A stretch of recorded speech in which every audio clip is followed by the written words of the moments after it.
Kingdom and national tragedy. Eastern Courier, the 28th of January 2024. Since the 20th century, human civilization has developed to the point where the demarcation of national boundary stakes has been popularized. Then it is declared that the era of annexing sovereign countries by force is gone forever. The label of this era is the Iron Law. Even if a sovereign country is annexed without force, there is no advantage to be gained. For example, when India annexed Sikkim, there was almost no reaction from the international community. It turns out that India has been carrying a heavy burden since then. It must continuously provide blood and oxygen to Sikkim to maintain its life. And the gain is definitely not worth the loss. Some neighboring countries who are whispering are secretly watching the joke. In addition, India's claim to Kashmir triggered two large-scale wars with Pakistan. It is still in a dormant state, with the volcano erupting at any time. Because of this, India stopped its further action. There has been no successful precedent for using war to annex a sovereign country, and there will never be one in the future. The reason is the collective constraints of the international community. Since the end of World War II, large-scale wars, which lasted for more than half a year between countries, have occurred in the world as follows. 1. Korean War 1950-1953. It originated from the War of Unification of the peninsula launched by North Korea. Later, the conflict escalated, and the 16-nation United Nations forces, headed by the United States and the communist countries headed by China, were successively involved in the Peninsula War. The war started at the 38th parallel north latitude and ended at the 38th parallel north latitude.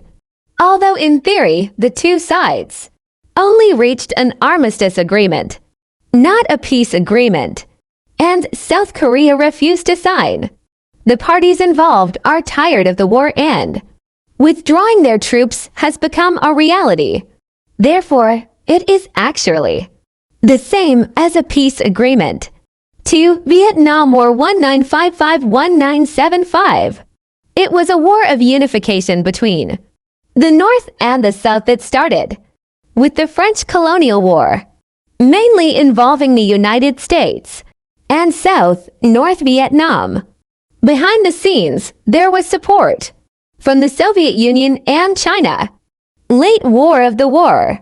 The United States had to withdraw from the war by agreement due to growing anti-war voices in the country. But North Vietnam did not respect martial ethics. Before the Americans had completely evacuated, they tore up the agreement and brazenly invaded South Vietnam. The war was won, but integrity was lost. 3. The war in Afghanistan 1979 to 1989. Purely motivated by geopolitics and Cold War thinking. In order to cultivate a pro-Soviet regime, the Soviet Union brazenly sent troops to Afghanistan, leading to a 10-year war. As a result, Afghanistan, which was almost in the Stone Age, was once again pushed to the extreme Stone Age, and the Soviet Union itself ended with the disintegration of the Federation. 4. Iran-Iraq War 1980 to 1988. Before the war, Iraq was a wealthy country in the Middle East. Due to a feud, it took advantage of the civil strife in Iran to send troops to attack. After 8 years of fighting, both sides were riddled with wounds. Civilization had regressed for decades, but the territory had not changed at all. 5. Gulf War 1990-1991. After losing the Iran-Iraq War, Iraq was still addicted to gambling and drug addiction. In a moment of madness, it brazenly swallowed up Kuwait, causing the United Nations to launch a multinational coalition to carry out military intervention. In an instant, Iraq is returned to the Qassi era. Poor Iraq, not only did it not get Kuwait, but it also suffered deadly internal injuries.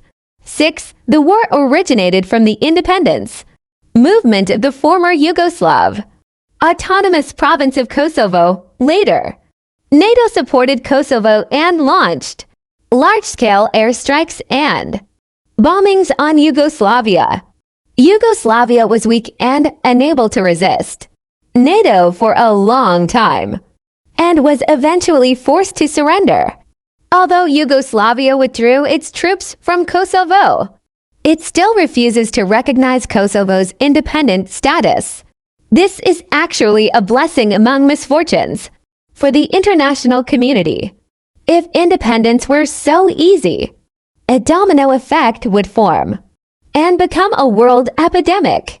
Civil strife and wars would be caused everywhere in the name of independence. It would be too late to regret it. 7. Iraq War 2003-011. A multinational coalition led by the United States, including the United Kingdom and Australia, invaded Iraq on the grounds that Iraq possessed weapons of mass destruction and overthrew its ruling government. Iraq War caused international controversy because it was not authorized by the United Nations. The consequences of the war have had a profound impact on Iraq and the entire Middle East, including political instability, social divisions, and the growth of extremism and terrorism. In recent years, the hot points between Russia and Ukraine and the Middle East have filled the media of various countries. Judging from the trajectory of history, these are all worthless gangs fighting for territory. From an outsider's perspective, it looks more likely bullfights, cockfights, cricket fights, but an extremely frequently used term. War crimes is worth examining. 1. Look at the world with open eyes. In the eyes of God, all wars are war crimes. 2. In the eyes of secular people, the only authority is the United Nations. According to the definition of the United Nations, any war that is not authorized by a United Nations resolution is illegal and a war crime. So, according to the definition of the United Nations, all 248 armed conflicts and wars that occurred around the world after World War II were war crimes. The only possible exceptions are the Korean War and the Gulf War, unfortunately. 1. Korean War. On June 27, 1950, the Security Council passed Resolution 83, approving the establishment of a United Nations force composed of United Nations member states to assist South Korea in resisting North Korean aggression. This resolution is clearly intended to help South Korea defend itself, not to help South Korea annex North Korea. Well, since the coalition forces crossed the 38th parallel and pointed directly at the Yalu River, their nature has changed from defense to offense. Then, I'm afraid it's also a war crime. 2. Gulf War. On November 29, 1990, the Security Council passed Resolution 678, requiring Iraq to withdraw its armed forces and give up control of Kuwait before the deadline January 15, 1991. The resolution authorizes member states to use all necessary means, including force, to implement previously adopted resolutions. United Nations Resolutions 660 and 678 are aimed at liberating Kuwait, not attacking Iraq. So Iraq naively and childishly positioned its troops in Kuwait. Unexpectedly, multinational forces launched a surprise attack in the unprepared hinterland of Iraq, instantly defeating Iraq. Iraq cursed the Americans for not practicing martial ethics and don't play by common sense. If it's truer, I'm afraid that in this war, multinational forces may also be suspected of war crimes. Since the law does not punish everyone, then the term war crimes has no meaning. Maybe it should be removed from the dictionary. Another point is that the word inherent territory should also be deleted from the dictionary, because many wars use this excuse. For example, one of the reasons why Iraq annexed Kuwait is that Kuwait was once a province of Iraq. If we reason in reverse and the term inherent territory holds true, then there will be endless disasters. Hidden danger just around China. 1. Korean Peninsula, once a dependent state of China. The Ming Dynasty also sent troops to fight Japan for this reason. 2. Large areas of Russian land such as the outer Shingon Mountains and Siberia were once the living areas of Chinese ancestors. 3. Mongolia. It was merged into China many times and became independent many times. 4. Vietnam. Chinese ancestors once set up administrative agencies there. 5. Ryukyu Kingdom, originally a vassal state of China. It was occupied by Japan on force. To this end, Ryukyu also sent personnel to the Qing dynasty to request reinforcement troops.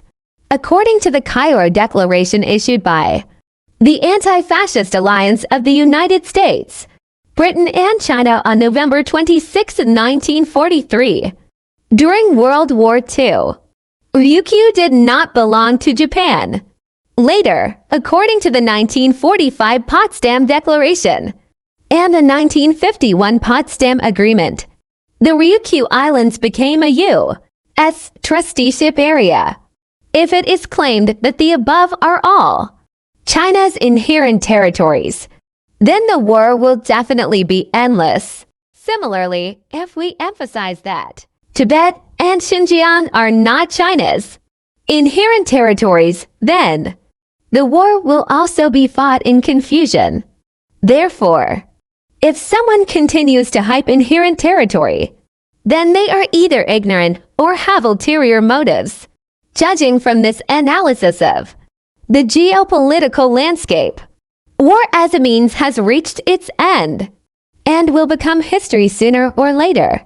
Until then, human beings' evaluation of U.S. today will definitely be ignorant, barbaric, bloodthirsty, and aggressive.